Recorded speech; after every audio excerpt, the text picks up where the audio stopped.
खुतबा number 210। आप अलैहिस्सलाम का इरशाद करामी, जब किसी शख्स ने आपसे बिदती अहादीस और मुतजाद रिवायात के बारे में सवाल किया। बिस्मिल्लाहिर्रहमानिर्रहीम। लोगों के हाथों में हक व बातिल, सिद्क व किज़्ब, नासिख व मनसूख, आम व खास, मुहकम व मुतशाबे और हकीकत व वहम सब कुछ है।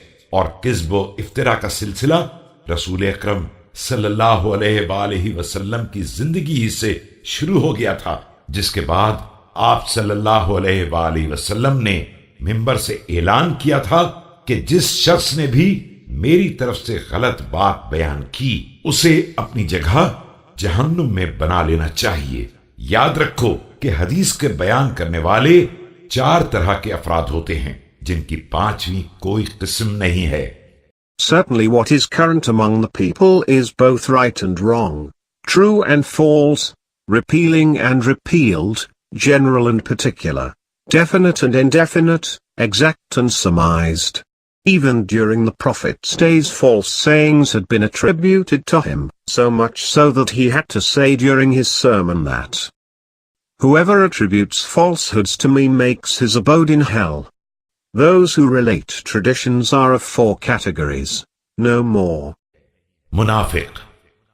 एक वो मुनाफिक है जो ईमान का इजहार करता है, इस्लाम की वज़ाक़ता इख्तियार करता है, लेकिन गुनाह करने और इफ्तिरा में पड़ने से परहेज नहीं करता है, और रसूल अकरम सल्लल्लाहु अलैहि वसल्लम के खिलाफ कस्दन झूठी रिवायतें तैयार करता है कि अगर लोगों को मालूम हो जाए कि ये मुनाफिक और झूठा है तो यकीनन उसके बयान की तस्दीक न करेंगे।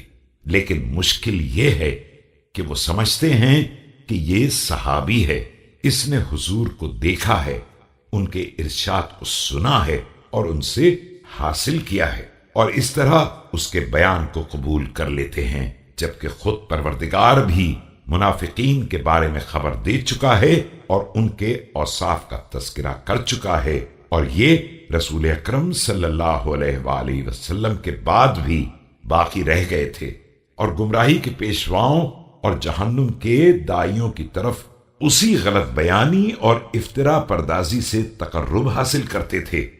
The hypocrite is a person who makes a show of faith and adopts the appearance of a Muslim. He does not hesitate in sinning, nor does he keep aloof from vice.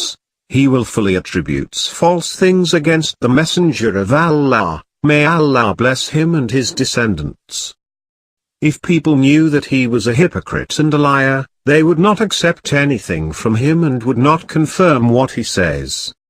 Rather they say that he is the companion of the Prophet, has met him, heard his sayings from him and acquired knowledge from him. They therefore accept what he says. Allah too had warned you well about the hypocrites and described them fully to you. They have continued after the Holy Prophet. They gained positions with the leaders of misguidance and callers towards hell through falsehoods and slanderings. वो उन्हें ओहदे देते रहे और लोगों की गर्दनों पर हुक्मरान बनाते रहे और उन्हीं के जरिए दुनिया को खाते रहे, और लोग तो बहरहाल बादशाहों और दुनियादारों ही के साथ रहते हैं, अलावा उनके जिन्हें अल्लाह इस शर से महफूज कर ले।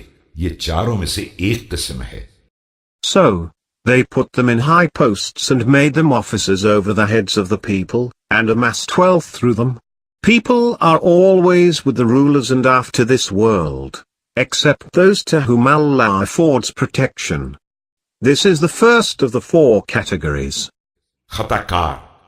दूसरा शख्स वो है जिसने रसूल अकरम सल्लल्लाहु अलैहि वसल्लम से कोई बात सुनी है, लेकिन उसे सही तरीके से महफूज नहीं कर सका है और उसमें गलती का शिकार हो गया है। जानबूझकर झूठ नहीं बोलता है, जो कुछ उसके हाथ में है उसी की रिवायत करता है और उसी पर अमल करता है, और ये कहता है कि मैंने रसूल अकरम सल्लल्लाहु अलैहि वसल्लम से सुना है। हालांकि अगर मुसलमानों को मालूम हो जाए कि उससे गलती हो गई है तो हरगिज उसकी बात कबूल न करेंगे, बल्कि अगर उसे खुद भी मालूम हो जाए कि ये बात इस तरह नहीं है तो तर्क कर देगा और नकल नहीं करेगा। Then there is the individual who heard a saying from the holy prophet but did not memorize it as it was, but surmised it. He does not lie willfully. Now, he carries the saying with him and relates it, acts upon it, and claims that, I heard it from the messenger of Allah. If the Muslims come to know that he has committed a mistake in it, they will not accept it from him, and if he himself knows that he is on the wrong he will give it up. शुबे की पैरवी करने वाले। तीसरी किस्म उस शख्स की है जिसने रसूल अकरम सल्लल्लाहु अलैहि वसल्लम को हुक्म देते सुना है, लेकिन हजरत ने जब मना किया तो उसे इत्तला नहीं हो सकी, या हजरत को मना करते देखा है, फिर जब आप सल्लल्लाहु अलैहि वसल्लम ने दोबारा हुक्म दिया तो इत्तला न हो सकी। उस शख्स ने मंसूख को महफूज कर लिया है और नासिख को महफूज नहीं कर सका है कि अगर उसे मालूम हो जाए कि ये हुक्म मंसूख हो गया है तो उसे तर्क कर देगा, और अगर मुसलमानों को मालूम हो जाए कि उसने मंसूख की रिवायत की है तो वो भी उसे नजरअंदाज कर देंगे। The third man is he who heard the Prophet ordering to do a thing and later the Prophet refrained the people from doing it. But this man did not know it, or he heard the Prophet refraining people from a thing and later he allowed it, but this man did not know it. In this way he retained in his mind what had been repealed, and did not retain the repealing tradition. If he knew that it had been repealed he would reject it, or if the Muslims knew, when they heard it from him, that it had been repealed they would reject it. सच्चे और हिफाजत करने वाले। चौथी किस्म उस शख्स की है जिसने खुदा और रसूल के खिलाफ गलत बयानी से काम नहीं लिया है, और वो खौफ खुदा और ताज़ीम रसूल खुदा सल्लल्लाहु अलैहि वसल्लम की बुनियाद पर झूठ का दुश्मन भी है, और उससे भूल चूक भी नहीं हुई है, बल्कि जैसे रसूल अकरम सल्लल्लाहु अलैहि वसल्लम ने फरमाया है वैसे ही महफूज कर रखा है, न उसमें किसी तरह का इजाफा किया है और न कमी की है। नासिख ही को महफूज किया है और उसी पर अमल किया है, और मंसूख को याद रखा है लेकिन उससे इज्तिनाब किया है। खास व आम और मुहकम व मुतशाबिह को भी पहचानता है और उसी के मुताबिक अमल भी करता है। The last, namely the fourth man, is he who does not speak a lie against Allah or against his Prophet. He hates falsehood out of fear for Allah and respect for the Messenger of Allah, and does not commit mistakes, but retains, in his mind, exactly what he heard from the Prophet. And he relates it as he heard it without adding anything or omitting anything. He heard the repealing tradition, he retained it and acted upon it, and he heard the repealed tradition and rejected it. He also understands the particular and the general, and he knows the definite and indefinite, and gives everything its due position. लेकिन मुश्किल ये है कि कभी कभी रसूल अकरम सल्लल्लाहु अलैहि वसल्लम के इरशादात के दो रुख होते थे। बास का ताल्लुक खास अफराद से होता था और बास कलिमात आम होते थे, और उन कलिमात को वो शख्स भी सुन लेता था जिसे ये नहीं मालूम था कि खुदा और रसूल सल्लल्लाहु अलैहि वसल्लम का मकसद क्या है। The sayings of the Prophet used to be of two types. One was particular and the other common.